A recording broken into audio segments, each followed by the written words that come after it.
கமல், விமல் ஆகியோர் தம்மிடமிருந்த 360 மாபிள்களை பகிர்ந்து கொண்டனர். கமலிற்கு கிடைத்த மாபிள்களின் எண்ணிக்கையின் 3 மடங்கு மாபிள்கள் விமலிற்கு கிடைத்திருப்பின் கமலிற்கு கிடைத்த மாபிள்களின் எண்ணிக்கை யாது?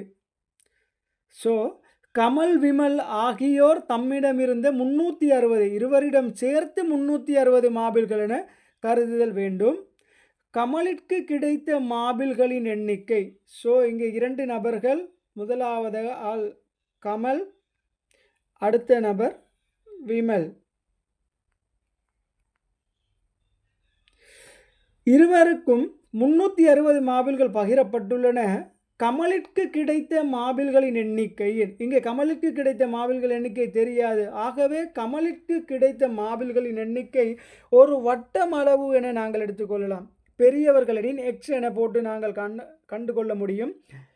புலமை பரீட்சையில் எழுதுபவர்களுக்கு ஒரு வட்டம் என போடுவது சிறப்பானதாக இருக்கும்.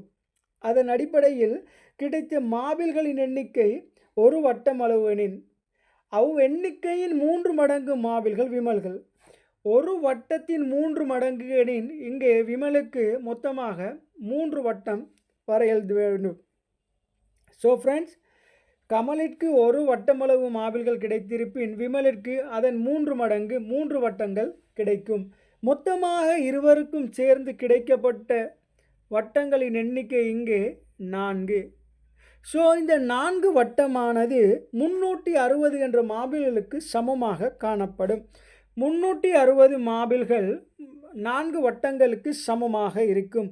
360ஐ 4 வகுக்கும் பொழுது ஒரு வட்டமானது 90 என்ற பெறுமதியை பெறும். ஆகவே 3 வட்டங்கள் 270 என்ற பெறுமதியை பெறும். கமலிற்கு கிடைத்த மாபிள்களின் எண்ணிக்கை வினவப்பட்டுள்ளது. ஆகவே கமலிற்கு கிடைத்த மாபிள்களின் எண்ணிக்கை 90 ஆகும். ஒரு எண்ணிலிருந்து 28ஐ கழிப்பதற்கு பதிலாக 28ஐ கூட்டிவிட்டான். அவ்வாறு கூட்டிய போது அவனுக்கு கிடைத்த விடை 244 எனின் அவன் உண்மையில் பெற வேண்டிய விடை யாது? இங்கே எங்களுக்கு தரப்பட்ட தகவல் 28ஐ கழிக்க வேண்டும் என குறிப்பிடப்பட்டுள்ளது. அதே நேரம் அதை கூட்டிவிட்டதாக குறிப்பிடப்பட்டுள்ளது. இவ்வாறான சந்தர்ப்பத்தில் இங்கே பெறப்பட்ட விடையானது 244. அதாவது 28 என்ற எண் கழிப்பதற்கு பதிலாக கூட்டப்பட்டுள்ளது.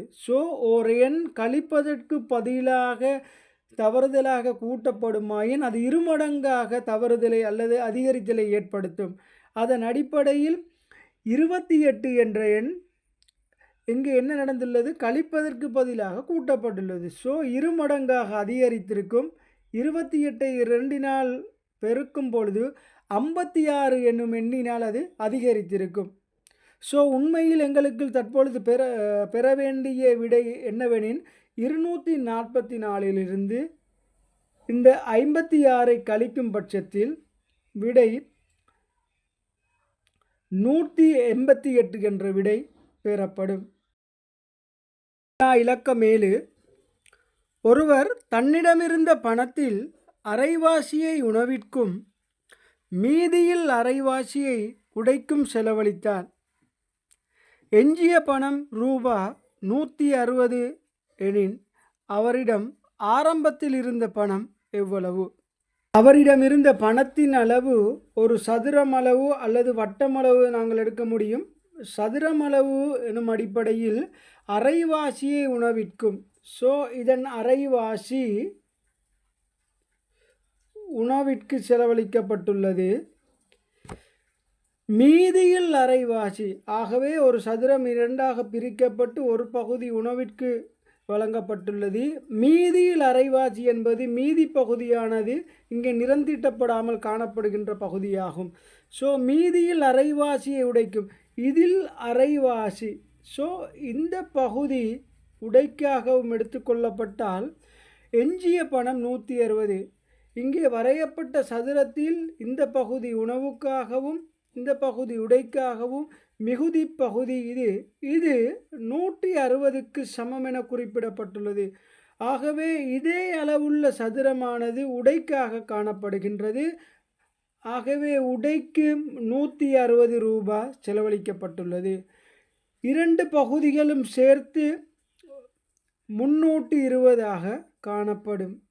எனவே இங்கு இந்த 2 பகுதிகளும் 320 இருந்தால் உணவுக்காக செலவழித்த பகுதியும் 320 காணப்படும்.